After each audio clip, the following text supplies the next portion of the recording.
Le journal des médias. Et puis vendredi, le Conseil d'État a annoncé que le recours déposé par C8 et Énergie 12 était irrecevable. Ouais, il a raison. Selon l'Institut public, il a été déposé trop tôt, avant même la finalisation de la procédure par l'Arcom, censé ne plus diffuser les deux chaînes sur la TNT à partir de fin février.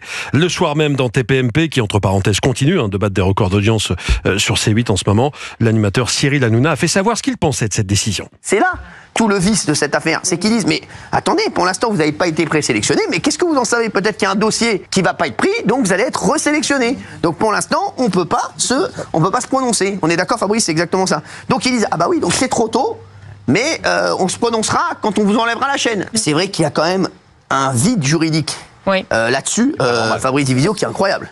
Un point de vue partagé par Gérald Brice-Viret, directeur général de Canal+ France, en charge des programmes et des antennes, qui a publié sur X, je cite, « Trop tôt pour le Conseil d'État, trop tard pour nos 400 collaborateurs de C8 ». Je précise qu'en parallèle, le compteur de la pétition en soutien à C8 continue de grimper. On est au-delà des 850 000 signatures ce matin. Et puis certaines chaînes n'attendent pas la décision finale de l'Arcom pour se positionner. C'est le cas de l'Équipe qui souhaite récupérer la numérotation de C8 ou d'Énergie 12. J'ai l'impression que tout le monde les veut, ces numérotations. Selon le Parisien, le groupe L'Équipe a en effet fait la demande par écrit à l'Arcom. Dans cette lettre, les dirigeants de l'Équipe, qui occupent le canal 21, auraient expliqué que la chaîne aurait toute la légitimité pour rejoindre le Bloc Info. Le Bloc Info, c'est le nom qu'on donne au regroupement probable de France Info et d'LCI vers des canaux plus proches de ceux de CNews et de BFM. Alors parmi ces arguments, l'Équipe met en avant le fait qu'elle est la seule chaîne sportive gratuite en France en ce moment.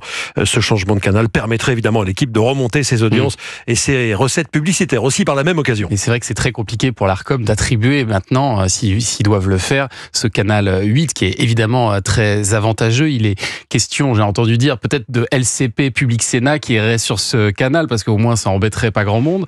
Qu'est-ce que vous en pensez, Émilie Lopez, Florian Selle? Vous avez un avis là-dessus? Ouais, moi mon avis il est très simple, c'est que je pense que c'est assez délirant qu'il n'y ait pas des règles claires qui soient établies pour des attributions de canaux et qu'on doive se poser la question tant d'années après la création de la TNT et puis et même du câble, etc. Je pense que ça déclenche une espèce de guéguerre qui est même un peu plus importante que ça entre toutes les chaînes qu'on vient de citer et ça rajoute des problèmes aux problèmes. Par contre, il va falloir se mouiller la nuque si on doit passer de C8 à LCP. Oui, ça va être c'est un autre style. Deux salles, deux ambiances. Et alors, ça va vous intéresser la prochaine info, Émilie Lopez, parce que je crois que c'est Télé Loisirs qui avait sorti cette info sur Muriel Robin. Muriel Robin dément les rumeurs qui l'avisaient concernant le tournage de LOL qui ressort. Il y a quelques semaines, Télé Loisirs, magazine pour lequel vous travaillez, Émilie Lopez, rapportait que l'héroïne de la série Master Crime aurait brusquement quitté le tournage de LOL qui ressort. Suite à un différend, elle aurait tout fait pour se faire éliminer volontairement, donc en riant, et aurait même jeté le contenu de son verre d'eau à l'une des productrices du divertissement.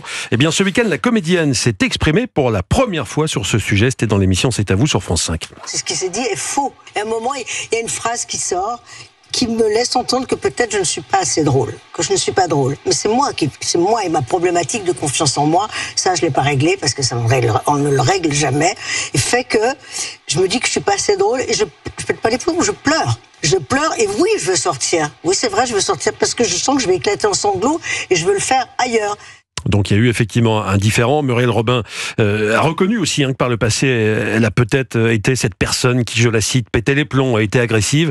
Elle assure avoir fait depuis un travail sur elle. De son côté, le patron d'Endemol, Jean-Louis Blot, a confirmé sur Sud Radio que Muriel Robin serait bien présente dans le montage final de l'émission, même si elle est partie donc prématurément. Comment vous avez reçu, vous, ces informations à Télé Loisirs, Émilie Lopez, et ce démenti donc de Muriel Robin? Alors, comment on l'a reçu? Je crois qu'on ne travaillait pas, donc j'ai pas encore vu mes collègues entre-temps. Moi, je pense que l'un ne va pas sans... Enfin, c'est pas incohérent, en fait.